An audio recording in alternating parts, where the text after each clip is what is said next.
स्वागत है आप सभी का आपके अपने YouTube channel BS study point पर। और मेरा नाम है सूरज शाह। तो आज की इस वीडियो में हम बात करने वाले हैं क्लास 11th के हिस्ट्री के चैप्टर 2 के बारे में, जिसका नाम है लेखन कला और शहरी जीवन। इस चैप्टर में हम बात करेंगे मेसोपोटामिया की सभ्यता के बारे में। ये जो मेसोपोटामिया की सभ्यता ये क्या है, इसके बारे में आज की इस वीडियो में हम डिस्कस करेंगे। ठीक है, और मेरे चैनल का नाम है BS स्टडी पॉइंट, तो जल्दी से इसे सब्सक्राइब कर दीजिए ताकि आपको ऐसी ही वीडियोस और भी मिलते रहे। तो हम बात करेंगे इसके मोस्ट इंपॉर्टेंट क्वेश्चंस के बारे में, और जो क्वेश्चंस मैं इस चैप्टर से बताऊंगा वही आपके एग्जाम में आएगा, क्योंकि ये जो है पिछले 4 साल से जितने भी क्वेश्चंस आए हैं उन सभी को इस वीडियो में कवर किया गया है। तो ये काफ़ी ज़्यादा इंपॉर्टेंट क्वेश्चंस होंगे और इससे बाहर आपके एग्जाम में आने ही नहीं आ रहा है, और यही क्वेश्चन जो है आपको एग्जाम में आपके मिलेंगे, मैं गारंटी के साथ कह सकता हूँ। तो इस वीडियो को अपने दोस्तों के साथ शेयर करना ना भूलिए। तो आइए वीडियो को स्टार्ट करते हैं। सबसे पहले मैं आपको बता दूँ, ये जो मेसोपोटामिया है ये देख सकते हैं यहाँ पर, ये जो है चैनल को सब्सक्राइब करके कितना ज़्यादा खुश है। तो आप भी जो है ये मेरे चैनल को सब्सक्राइब कर दीजिए और आप भी खुश रहिए। तो सबसे पहला प्रश्न है कि आपका मेसोपोटामिया की सभ्यता क्या है, या फिर आपसे ये भी क्वेश्चन पूछा जा सकता है कि मेसोपोटामिया की विशेषताएं बताएं। तो दोनों क्वेश्चन एक ही है, दोनों का आंसर सेम है, बस आपको जो है क्वेश्चन को थोड़ा घुमा के दे रखा है। ठीक है, तो आपको आंसर जो है दोनों सेम ही लिखना है। तो मैं आपको बता दूँ, ये जो मेसोपोटामिया है ये जो आपको लिखा हुआ मेसोपोटामिया, ये जो मेसोपोटामिया है ये यूनानी भाषा के 2 शब्दों से मिलकर बना हुआ है, इसको अगर हम तोड़ें तो ये 2 पार्ट्स में टूटेगा। ठीक है, जैसे हम संधि विच्छेद करते हैं ना, वैसे ही। तो मेसोस और पोटेमस, ये 2 भागों में टूटेगा, मेसोस और पोटेमस। ठीक है, मेसोस का अर्थ होता है मध्य और पोटेमस का मतलब होता है नदी। यानी आप समझ सकते हैं कि मेसोपोटामिया जो है वो 2 शब्दों से मिलकर बना हुआ है, मेसोस और मध्य, पोटेमस मध्य और दूसरे का अर्थ है नदी। ठीक है, तो आप समझ सकते हैं ये 2 नदियों के बीच का जो स्थान है इसे ही कहा जाता है मेसोपोटामिया। आप समझ गए होंगे, यहाँ पर 2 नदियाँ आएंगी, ठीक है, और उनके जो बीच का जो स्थान है वही कहलाता है मेसोपोटामिया आपका। ठीक है, आई होप आपको समझ में आ गया होगा। तो ये 2 कौन कौन सी नदियाँ आएंगी, तो ये फरात और दजला नदी है, और जिसके बीच में ये मेसोपोटामिया सभ्यता की उत्पत्ति हुई है। मैं आपको बता दूं कि जितने भी विश्व की जो सभ्यताएं हैं उन सभी की इन सभी सभ्यताओं का जो विकास हुआ है वो नदियों के पास ही हुआ है। क्यों? क्योंकि जो लोग होते हैं वो नदियों के पास, जहाँ पर जल की उपलब्धता अच्छी होती है, वहीं पर रहना पसंद करते हैं। क्यों? क्योंकि जो पहले के लोग होते थे वो खेती पर ज़्यादातर निर्भर थे। ठीक है, वो खेती ही किया करते थे, तो खेती के लिए जल की आवश्यकता होती है, तो इसीलिए जो है वो नदियों के पास रहा करते थे। और जो शहर है या फिर जो भी सभ्यताएं हैं वो नदियों के पास ही विकसित होती है। फॉर एग्जाम्पल कि आप अभी भी देख सकते हैं कि अगर आप भी अभी भी आप कहीं पर रहने चाहोगे तो सबसे पहले आप यही सुनिश्चित करोगे कि वहाँ पर जल की उपलब्धता है या नहीं। क्यों? क्योंकि अगर आप जो है किसी उद्योग को लगाना चाहते हो, ठीक है, तो उसके लिए भी आप चेक करोगे कि मेरे उद्योग के लिए, मेरे फैक्ट्री के लिए वहाँ पर पानी है कि नहीं। ठीक है, क्योंकि फैक्ट्री के लिए पानी चाहिए। अगर आप जो है खेती करने के लिए कहीं कोई ज़मीन खरीदते हो तो उसके लिए भी आपको जो है जल चाहिए ही चाहिए। अगर आप जो है सिंपल वहाँ पर रहना भी चाहते हो तो भी आपको पीने के लिए पानी की ज़रूरत है ही। तो यानी जल की जो उपलब्धता है वो जीवन जीने के लिए काफ़ी ज़्यादा अनिवार्य है, इसलिए कहा जाता है जल ही जीवन है।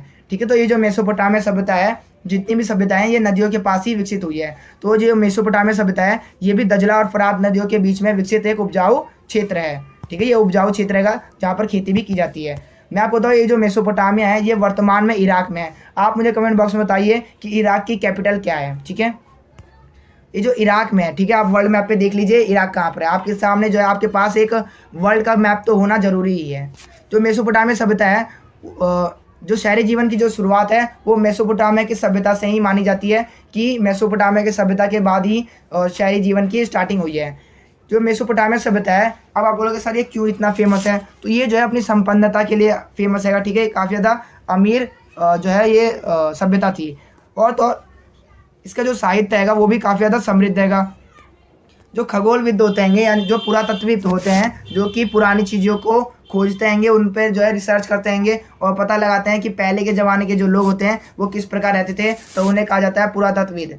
ठीक है, पुरातत्वविद इन्हें कहा जाता है। ठीक है, तो ये क्या काम करते हैं, पुरानी चीज़ों की खोज करते हैं। और जब इन्होंने मेसोपोटामिया के जो इराक में जो मेसोपोटामिया जगह है वहाँ की जब इन्होंने खुदाई की तो वहाँ पर जो है इन्हें बहुत सारे ऐसे जो है दस्तावेज मिले, जिनसे पता चलता है कि जो मेसोपोटामिया के जो लोग रहते थे वो काफ़ी ज़्यादा संपन्न थे, काफ़ी ज़्यादा उनका समृद्ध साहित्य था, और तो और उन्हें जो है लिखना भी आता था। ठीक है, और ये भी माना जाता है उन्हें गणित और खगोल विद्या और कालगणना का भी उन्हें ज्ञान था। क्यों? क्योंकि उन्हें ये भी पता था जो दस्तावेज, जो भी चीज़ें पाई गई है वहाँ से, तो उनसे यही पता चलता है कि जो वहाँ के लोग थे उन्हें गणित का अच्छा ज्ञान था, खगोल विद्या का ज्ञान था और कालगणना का भी ज्ञान था। उन्हें पता था कि एक साल में 12 महीने होते हैं और एक महीने में 31 दिन होते हैं, 30 दिन होते हैं और तो और एक सप्ताह में 7 दिन होते हैं। ये सब उन्हें पता था। ये कहाँ से पता चला? तो वहाँ पर जितनी भी चीज़ें उन्हें प्राप्त हुई, जितने भी दस्तावेज, जितनी भी ऐतिहासिक चीज़ें प्राप्त हुई, उनसे यही पता चलता है कि वो काफ़ी ज़्यादा गणित में, खगोल विद्या में और कालगणना में ज्ञानी थे। ठीक है, पता था उन्हें ये सब का। ठीक है, और तो और ये इनके बाद जो लेखन प्रणाली थी वो भी काफ़ी ज़्यादा विकसित थी। ठीक है, इन्हें लिखना भी आता था। अभी हम बात करेंगे लेखन प्रणाली का विकास किस प्रकार होता है और मेसोपोटामिया की सभ्यता को लेखन कला और शहरी जीवन के चैप्टर से क्यों जोड़ा गया है, क्योंकि मेसोपोटामिया की सभ्यता ही से जो है सबसे पहले लेखन कला का विकास होता है। मैंने अभी आपको बता दिया था ऊपर।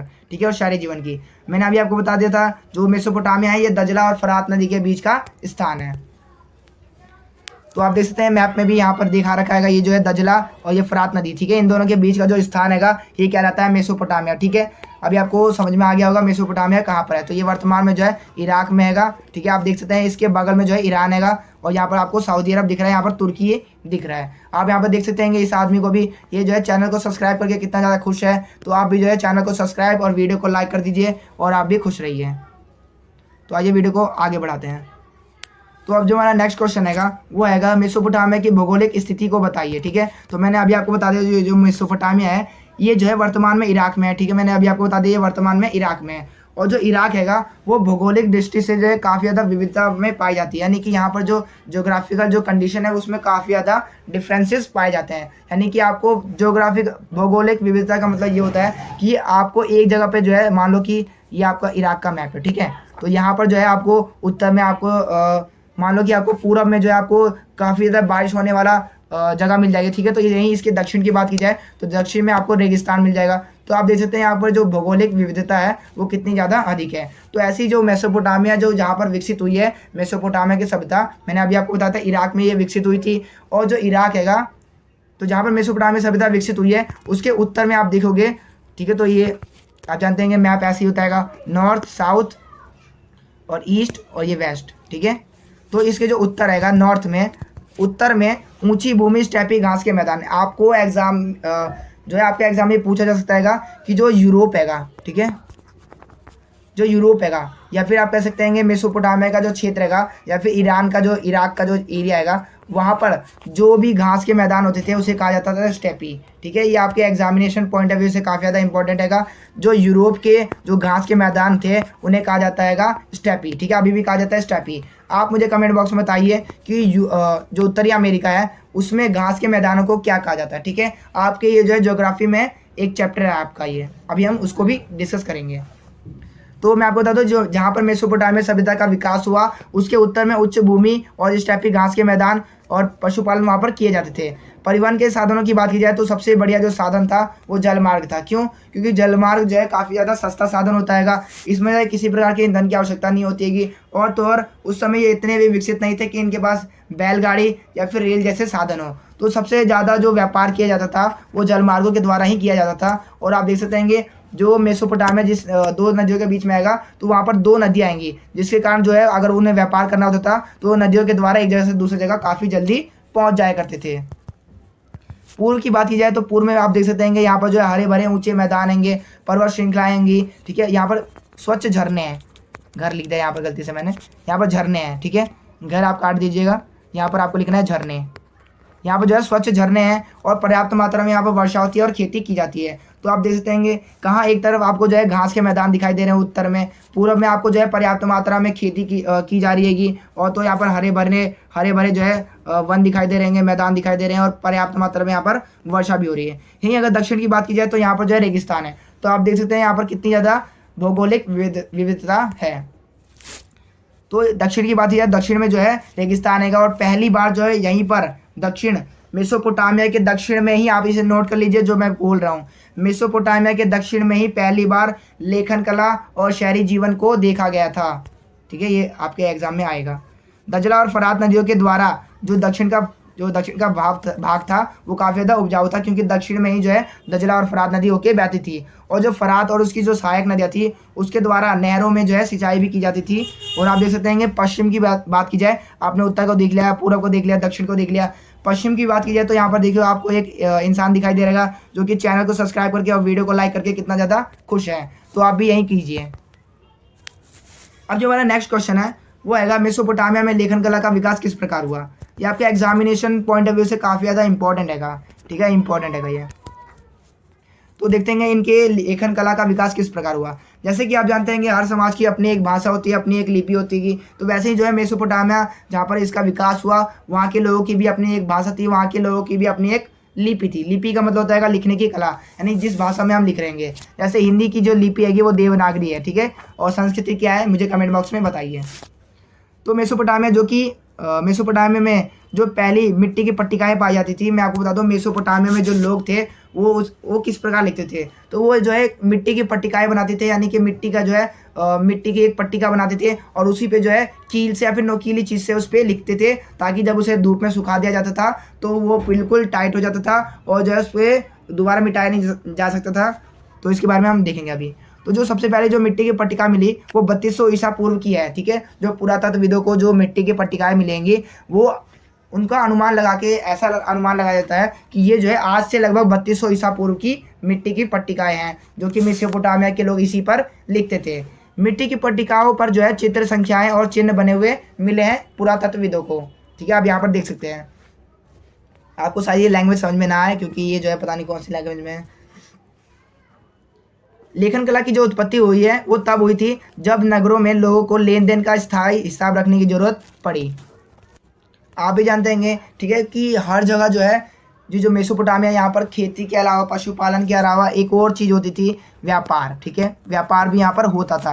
और आप जानते हैं व्यापार के लिए जो व्यापार होगा तो लेन देन होगा, लेन देन होगा तो उसका हिसाब रखना पड़ेगा, और हिसाब रखना पड़ेगा तो आपको लेखन कला आनी चाहिए, यानी कि आपको लिखना आना ही चाहिए, तभी तो आप लिख पाओगे, तभी तो आप जो हिसाब है उसका स्थायी हिसाब लगा पाओगे, ठीक है। तो ऐसे ही मेसोपोटामिया में भी ऐसे ही हुआ। जब मेसोपोटामिया में जो है नगरों का जब विकास होने लगा, ठीक है, तो उस समय जो है व्यापार काफ़ी ज़्यादा बढ़ने लगा, और व्यापार बढ़ने लगा तो लोगों के जो लेन देन थे उनका स्थायी हिसाब रखने के लिए जो है लेखन कला की ज़रूरत पड़ी।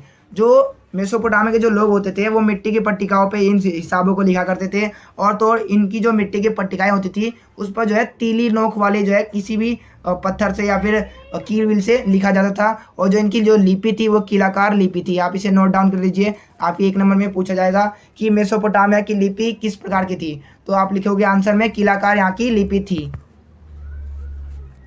अब हम आगे बात करते हैं।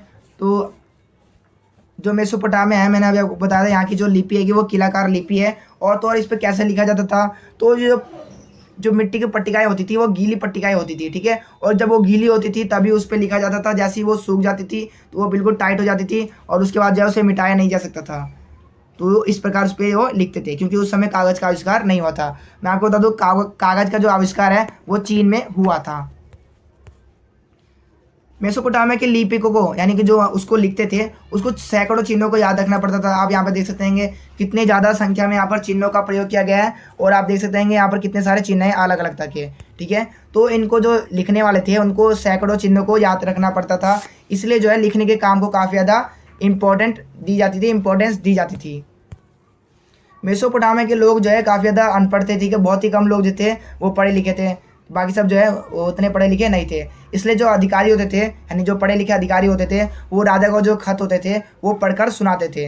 अब जो है लेखन का प्रयोग जो हिसाब किताब लिखने के अलावा जो है शब्दकोश बनाने, यानी कि डिक्शनरी बनाने के लिए, ठीक है, भूमि के हस्तांतरण के लिए, जैसे कि मैं अपनी भूमि जो है किसी को देता हूँ, अगर बेचता हूँ तो उसके लिए भी एक एग्रीमेंट होता है, तो उसके लिए भी जो है हमें लेखन कला की आवश्यकता होती है, ठीक है। राजाओं के कार्यों का जो है वर्णन करने के लिए भी लेखन कला की आवश्यकता होती है। जैसे कि आप देख सकते हैं कि बहुत सारे जो आपको पत्थरों पे लिखे हुए मिलेंगे, ठीक है, अशोक के स्तंभ आपको देखने को मिलेंगे, जहाँ पर जो है राजाओं की जो है अच्छाइयाँ जो उन्होंने काम किए वो लिखे हुए मिलते हैं। मैं आपको बता दूं ये जो मेसोपोटामिया है इसमें तीन नगर रहेंगे, ठीक है, जिसको हमें इस चैप्टर में पढ़ना है। पहला है उरुक, दूसरा है उर नगर, और तीसरा है मारी नगर। इन तीनों के बारे में अभी हम डिस्कस करेंगे, ठीक है। तो जो उर नगर था, मैं आपको इसको थोड़ा बहुत बता दे रहा हूँ। उर नगर था ये काफ़ी ज़्यादा सुंदर नगर था, ठीक है, ये काफ़ी ज़्यादा सुंदर नगर था। और तो और यहाँ की जो नगर नियोजन जो पद्धति थी, तो यहाँ की जो नगर नियोजन पद्धति थी, यानी कि जो नगर बनाए जाते थे, इस काफ़ी ज़्यादा प्लानिंग के हिसाब से बनाए जाते थे कि कहाँ से नालियाँ निकलेंगी, कहाँ से घर निकलेंगे, कहाँ से जो है रोड बनेगा। ये सब जो है काफ़ी ज़्यादा इनका हिसाब लगा के बनाया जाता था। और ये काफ़ी ज़्यादा सुंदर एक शहर था मेसोपोटामिया का। तो उरुक नगर के बारे में जान लेते हैं। जो उरुक नगर है वो बहुत ही ज़्यादा सुंदर नगर था, जिसे लोग जो है अक्सर केवल शहर कह के पुकारते थे। जो उरुक नगर था उसकी सुरक्षा के लिए चारों ओर किलेबंदी की गई थी, ताकि उस पर जो है कोई आक्रमण ना कर सके, क्योंकि वो काफ़ी ज़्यादा सुंदर शहर था। जो उरुक नगर था उसमें मंदिरों के निर्माण के लिए हज़ारों की संख्या में लोगों को रोजगार दिया जाता था, हज़ारों की संख्या में वहाँ पर लोगों को लगाया जाता था। इसके बदले में जो है वो लोगों को, जो राजा था वो लोगों को अनाज या फिर राशन की सामग्री दिया करता था, जिससे उनका गुजारा हो जाता था। पत्थर खोदने के लिए, धातु निकालने के लिए, ठीक है, या फिर ईंट बनाने के लिए लोगों की आवश्यकता होती थी। और जो है यहीं लोगों को लोगों को ये जो है मंदिर को निर्माण के लिए बुलाते थे, और इसके बदले में जो राजा होता था वो इन्हें अनाज और राशन की सामग्री दिया करता था। आप यहाँ पर देखोगे जो उरुक नगर था वहाँ की जो दीवारें होती थी उन पे भी रंग किया जाता था, ताकि वो काफ़ी ज़्यादा आकर्षक लगे और जो उरुक नगर है वो काफ़ी ज़्यादा सुंदर लगे। उरुक नगर में जो है मूर्ति कला काफ़ी ज़्यादा विकसित थी। यहाँ पर जो है मूर्तियाँ भी बनाई जाती थी, ठीक है। उरुक नगर में जो है एक स्त्री का शीर्ष मिला, जिसे वारका शीर्ष कहा गया। और ये जो वारका शीर्ष था ये सफ़ेद संगमरमर का बना हुआ था, ठीक है। तो आपसे एक नंबर में पूछा जा सकता है कि जो वारसा शीर्ष था, वारका शीर्ष था, ये किसका बना हुआ था? तो ये सफ़ेद संगमरमर का बना हुआ था। जो गिलगामेश हैगा वो उरुक का राजा था, ठीक है, यहाँ पर उरुक लिखा है। जो गिलगामेश था ये उरुक का राजा था, जो कि काफ़ी ज़्यादा महान राजा था, काफ़ी जो है ताकतवर राजा था, और इसने अपने दूर दूर तक के प्रदेशों को अपने अधीन कर रखा था। तो अभी हमने पढ़ा उरुक नगर के बारे में। उरुक नगर के बारे में हमने क्या क्या पढ़ा कि काफ़ी ज़्यादा सुंदर नगर था। यहाँ पर जो है नगर नियोजन पद्धति का जो है नगर नियोजन पद्धति थी, यानी यहाँ पर जो है घर बनाए जाते थे, काफ़ी ज़्यादा आकर्षित होते थे। और जो उरुक नगर के जितने भी दीवार होते थे वहाँ पर जो है पेंट किया जाता था, यानी रंग किया जाता था, ताकि जो है वो काफ़ी ज़्यादा आकर्षक लगे। तो आप देख सकते हैं जो उरुक था वो कितना ज़्यादा सुंदर नगर था। यहीं बात की जाए मेसोपोटामिया के सेकंड नगर की, जिसका नाम है उर नगर, तो ये जो है काफ़ी ज़्यादा आपको बेकार नगर मिलेगा, क्योंकि यहाँ पर जो है नगर नियोजन पद्धति का अभाव था। यहाँ पे जो लोग थे वो काफ़ी ज़्यादा बेकार तरीके से रहते थे, ठीक है। जो अपने कचड़े होते थे वो उन्हें गलियों में ही फेंक दिया करते थे। तो इसके बारे में देख लेते हैं। जो उरुक नगर था उसमें टेढ़ी मेढ़ी पतली गलियाँ होती थी, ठीक है। और पतलियों गलियों के कारण जो है लोग जो है अपना सामान और अनाज को नहीं ले जा पाते थे, इसलिए जो है वो गधों पर उसे लाद कर उसे अपने घरों तक पहुंचाते थे। लोग जो है वो कूड़ों को जो है गलियों में ही डाल दिया करते थे, जिससे जो गली की जो सतह थी वो उठ जाती थी। लोगों में ये भी अंधविश्वास फैला हुआ था कि जिसके घर की जो दहलीज होती थी अगर वह उठी हुई मिली तो यानी कि उस घर में जो है धन दौलत होगा, ऐसा उनमें अंधविश्वास फैला हुआ था, ठीक है। गंदगी को इसलिए जो है लोग जो है जो भी अपने कचड़े होते थे उसको जो है गलियों में ही डाल दिया करते थे। जो उरुक नगर था वहाँ पर नगर नियोजन पद्धति का अभाव था। मैंने अभी आपको बता दिया कितने बेकार तरीके से ये रहा करते थे, नालियों में ही जो है अपना कचरा ये डाल दिया करते थे। घरों के भीतर जो आंगन होता था उसमें से ही नालियाँ निकलती थी, ठीक है। और उर नगर के जो लोग थे वो घर बनाते समय जो है शगुन और अपशगुन पर विचार किया करते थे। घरों की सफाई के बाद जो भी कचरा निकलता था उन्हें वो बाहर की नालियों में सीधा डाल दिया करते थे, जिसके कारण जो जल निकास की जो प्रणाली थी वो काफ़ी ज़्यादा बेकार थी, ठीक है। आप देख सकते हैं जो कूड़ा कबाड़ा था वो सीधा नालियों में फेंक दिया जाता था, ठीक है, जिसके कारण वहाँ के जो नालियाँ थी वो काफ़ी ज़्यादा गंदी थी, जाम थी, ऐसा पुरातत्वविद कहते हैं, क्योंकि वहाँ पे जो भी उनको दस्तावेज जो भी उनको चीज़ें मिली हैं जिससे वो उन्हें पता चलता है कि जो उर नगर था वहाँ पर नगर नियोजन पद्धति का अभाव था। जो उर नगर के जो निवासी होते थे उनके लिए कब्रिस्तान भी था, ठीक है। और जो घरों में जो रोशनी आती थी वो खिड़कियों से नहीं आती थी, बल्कि जो रोशनी आती थी वो आंगन में खुले दरवाजे से आती थी। आप यहाँ पर देख सकते हैं डायग्राम में भी यहाँ पर दिखाया गया है। अब जो हमारा नेक्स्ट नगर है वो हैगा मारी नगर, ठीक है। अब मारी नगर को देख लीजिए। मैंने अभी आपको बताया था जो मेसोपोटामिया है उसमें प्रसिद्ध जो तीन ही नगर है, पहला नगर हैगा उर नगर, फिर हैगा उरुक, फिर तीसरा हैगा मारी, ठीक है। उर नगर के बारे में हमने क्या पढ़ा, जो उर नगर है वहाँ पर नगर नियोजन पद्धति का जो है काफ़ी ज़्यादा अभाव था। उरुक नगर काफ़ी ज़्यादा सुंदर नगर था, ठीक है, जहाँ पर जो है सुरक्षा के लिए जो है किलेबंदी भी की गई थी, क्योंकि ये काफ़ी ज़्यादा सुंदर नगर था।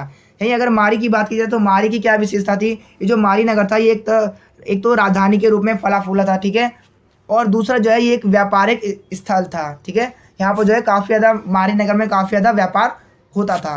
जो मारी नगर था ये बहुत ही ज़्यादा समृद्ध और खुशहाल नगर था। जो जिमरीलिया का जो राजमहल है वो यहीं पर था। ठीक है, आपसे ये एक नंबर में पूछा जा सकता है कि जो जिमरीलिया का जो राजमहल है वो किस नगर में था, तो मारी नगर में वो था। 100% पूछा जाएगा। यहाँ के जो किसान होते थे और जो पशु चारक होते थे वो दोनों ही यहाँ पर रहा करते थे मारी नगर में। ठीक है, एक जो खेती करता था, एक जो पशु चारण करता था यानी पशुओं को चराता था। तो मारी नगर में जो अधिकांश जो भाग होता था वो भेड़ बकरियों के चराने के काम आता था। यानी वहाँ पर देख सकते हैं वहाँ पर जो पशुचारण जो है काफ़ी अधिक मात्रा में होता था। जो मारी नगर था उसमें हरे भरे घास थे, जिसके कारण वहाँ पर जो झरने थे वो काफ़ी ज़्यादा स्वच्छ झरने वहाँ पर थे।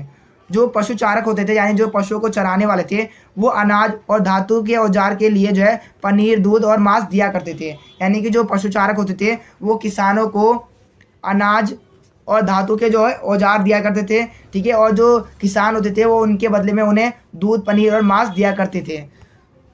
पशुओं के गोबर से जो है किसान जो है उसका उपयोग करके अपने खेतों में डालता था और खाद की पूर्ति करता था ताकि उनकी फसल जो है वो काफ़ी अच्छी होती थी। तो आपने मारी नगर के बारे में इतना जान लिया, और जितनी भी चीज़ें मैं आपको लिखवा रहा हूँ ना ये 10-15 पॉइंट यहीं अगर आप पेपर में लिख के आ जाओगे ना, एग्जामिनर जो है ना आपको फुल में से फुल मार्क्स देगा। ये मैं 100% गारंटी के साथ कह सकता हूँ। आप भी यहाँ पर देख सकते हैं ये कितना ज़्यादा खुश रहेगा चैनल को सब्सक्राइब करके, तो आप क्यों नहीं खुश रह सकते हो। आप भी चैनल को सब्सक्राइब कीजिए और खुश रहिए।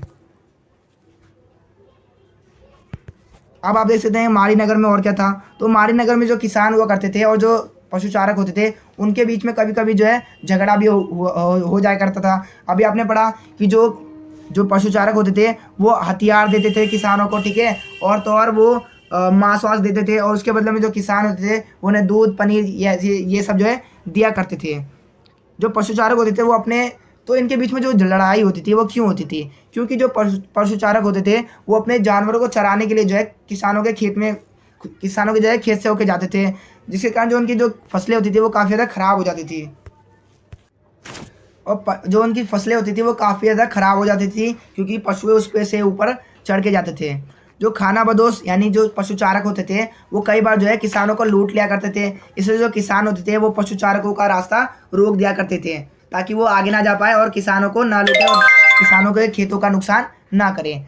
जो मारी के जो राजा थे और जो वहाँ के जो किसान थे वो पशुचारकों से सावधान और सतर्क रहते थे। तो आप देख सकते हैं किसानों की और अधिकारियों की और जो राजाओं की इन गतिविधियों से हमें ये पता चलता है कि किस प्रकार जो यहाँ के जो किसान थे, जो लोग थे, वो पशुचारकों से यानी जो चरवाहे होते थे उनसे काफ़ी ज़्यादा बच के रहते थे। क्यों? क्योंकि जो चरवाहे होते थे वो शहरी जीवन के लिए एक तरह से खतरा थे। जो मारी नगर था वो तांबे और टीन के व्यापार के लिए काफ़ी ज़्यादा प्रसिद्ध था। ये एक लाइन जो है काफ़ी ज़्यादा इम्पोर्टेंट है, इसे नोट डाउन कर लीजिए। आप यहाँ पर देख सकते हैं, यहाँ पर ये मारी नगर है। ठीक है, और ये रहा आपका दजला और फरात नदी। ठीक है, और इसी के बीच में विकसित हुआ है मेसोपोटामिया सभ्यता। अब जो हमारा नेक्स्ट क्वेश्चन है वो है मेसोपोटामिया की ऐतिहासिक जानकारी के प्रमुख स्रोत क्या हैं। हमें कैसे पता चलता है कि ये जो मेसोपोटामिया सभ्यता थी ये थी। तो यहाँ की जो इमारतें मिली हमें, ठीक है, जो मैंने अभी आपको बताया, जो पुरातत्वविद होते हैं वो इन्हीं सब चीज़ों की जो है खोज करते हैं, पुरानी चीज़ों की खोज करते हैं। और जो इनका विभाग होता है वो इन्हीं सब चीज़ों पे रिसर्च करता है। और इन्होंने जब खोज की मेसोपोटामिया में, जब ये गए इराक में गए, तो इन्हें जो है काफ़ी ज़्यादा प्राचीन इमारतें, मूर्तियाँ, कब्रें, आभूषण, औजार, मुद्राएं और मिट्टी की पट्टिकाएँ मिली और लिखित दस्तावेज भी मिले, जिनसे पता चलता है कि ये जो है मेसोपोटामिया सभ्यता काफ़ी ज़्यादा प्राचीन सभ्यता है।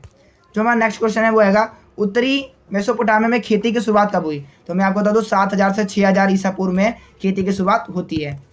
अगला क्वेश्चन है मेसोपोटामिया में लेखन कला की शुरुआत कब होती है। तो मैंने अभी आपको बताया था लगभग 3200 ईसा पूर्व से लेखन कला की स्टार्टिंग होती हैगी।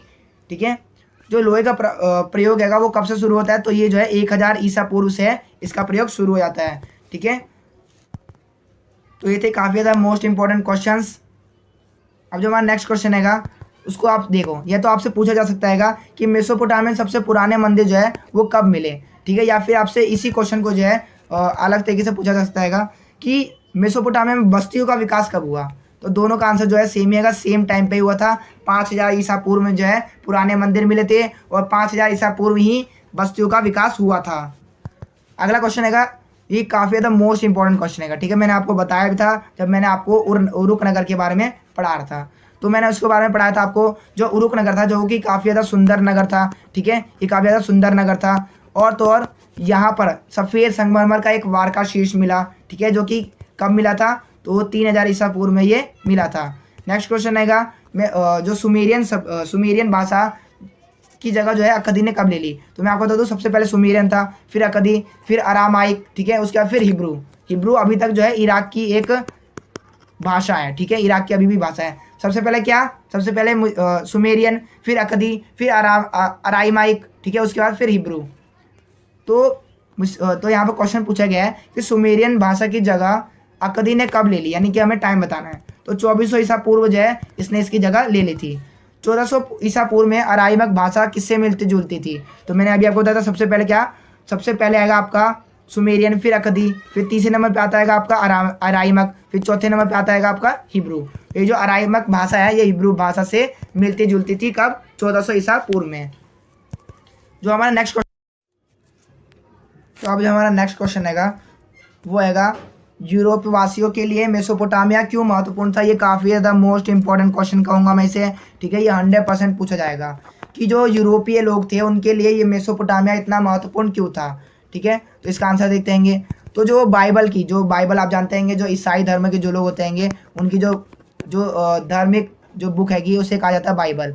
तो जो बाइबल हैगा, जैसे आप देख सकते हैं कुरान किस में होता है, मुस्लिमों में होता है कुरान, ठीक है। हिंदुओं में क्या होता है, आप मुझे कमेंट बॉक्स में बताइए। तो जो बाइबल है उसके प्रथम भाग, ठीक है, यानी उसमें कोई चैप्टर्स होते हैं, तो उसके जो प्रथम भाग है जिसका नाम है ओल्ड टेस्टामेंट, इसमें भी जो है मेसोपोटामिया के बारे में बताया गया है। और जो ओल्ड टेस्टामेंट की जो बुक है, बुक ऑफ जेनोसिस में भी जो है सुमेर आप याद रख लीजिए, कहीं पर आपको जो है सुमेर लिखा हुआ भी दिखाई देगा, तो सुमेर से आप समझ लीजिए मेसोपोटामिया की बात की जा रही है। तो इसका भी उल्लेख हैगा। जो यूरोप के जो यात्री हैंगे और जो विद्वान हैंगे वो भी कहते हैंगे कि जो मेसोपोटामिया है वो हमारा पूर्वजों की भूमि है। काफ़ी ज़्यादा इंपॉर्टेंट हैगा।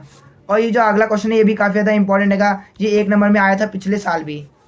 तो 1930 के दशक में जो खुदाई की गई थी वो किस नगर की खुदाई की गई थी। तो मैं आपको बता दूँ 1930 में जो है उर नगर की जो है खुदाई की गई थी। और तभी पता चला था पुरातत्वविदों को कि यहाँ पर जो है जो नगर नियोजन पद्धति है उसका अभाव है। अब आपको जो है सभी क्वेश्चंस को तो याद ही रखने हैं, ये काफ़ी ज़्यादा इंपॉर्टेंट है कि 1930 में जब मैंने अभी आपको बताया था कि उर नगर की खुदाई की थी, जिससे पता चला था कि जो उर नगर है उसमें नगर नियोजन पद्धति का अभाव है, ठीक है। जो मारी नगर है उसमें तांबा और रांगी का व्यापार के लिए ये काफ़ी ज़्यादा प्रसिद्ध था मारी नगर। मैंने आपको जब मारी नगर के बारे में बताया था तो उसमें मैंने इस पॉइंट को भी लिखा था। जो कांसा हैगा, ठीक है, जो कांसा हैगा वो तांबा और टीन से मिलके बनता है, ठीक है, आपसे 1 नंबर में पूछा जा सकता है। 1840 के दशक से ही जो है पुरातत्वविद खोजों की शुरुआत हो जाती है, यानी 1840 के बाद से ही जो है लोग जो है पुरानी चीज़ों को भी खोजने लगते हैं। तो ये था आज की इस वीडियो में। तो अगर आपको वीडियो पसंद आई हो तो इसे जितना जल्दी हो सके अपने फ्रेंड्स के साथ शेयर कीजिए, लाइक कीजिए, ठीक है, और कमेंट करना मत भूलिएगा। जितने भी मैंने आपको अभी क्वेश्चंस पूछेंगे उन सभी के आंसर जो है आपको कमेंट में देने हैं। तो thanks for watching this video.